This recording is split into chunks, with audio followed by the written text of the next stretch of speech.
setting goals, we all paraglide because we love it, and it's totally absurd. This is the craziest sport there is. But I view every time I fly as an opportunity to train. I think of it as training and not just flying around. I'm always thinking about, how can I get the most out of this experience, whether that's just a hike and fly in the evening and on down. Maybe I can get a little tiny bit better glide. Maybe I can, dance a little bit at the top with my wing, and maybe I can do some ground handling on my back before I go. Whatever it is, I think the difference between, like if you've flown your 25K and your goal is 50, the difference in that is almost nothing. It's planning. It's having a task. Set a task at 50K.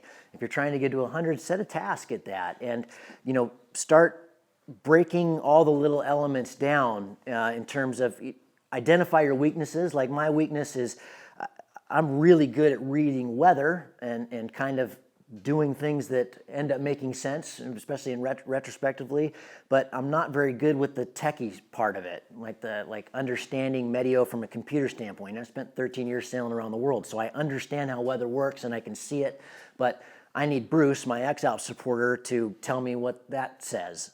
So that's where I've been trying to spend a lot more time. So identify where you're strong and where you're weak, because we tend to stay away from our weaknesses and just play to our strengths.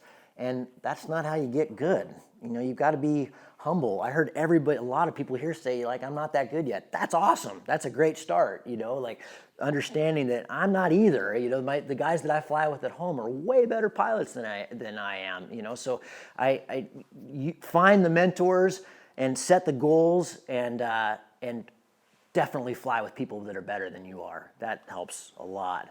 But I think goal setting is really important, and I don't want to encourage kilometer crunching. I think that's awesome, but it can kind of lead you down a road where you end up going, now what? That there's an end to that, and it can just be, I don't know how many times that I've seen people land, they're going for some big FAI and they have a really epic flight and it's not the huge FAI and they're pissed.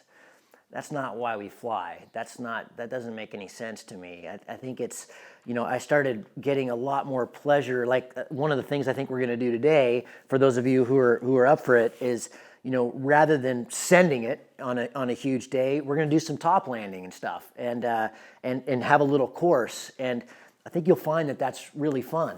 Top landing, taking a quick pee, getting back in, going.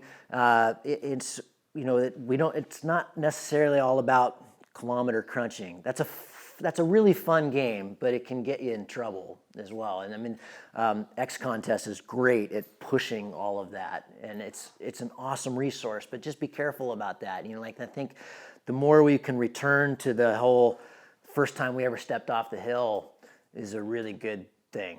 To remember how insane this is and keep doing that whole, this flight is the most important flight.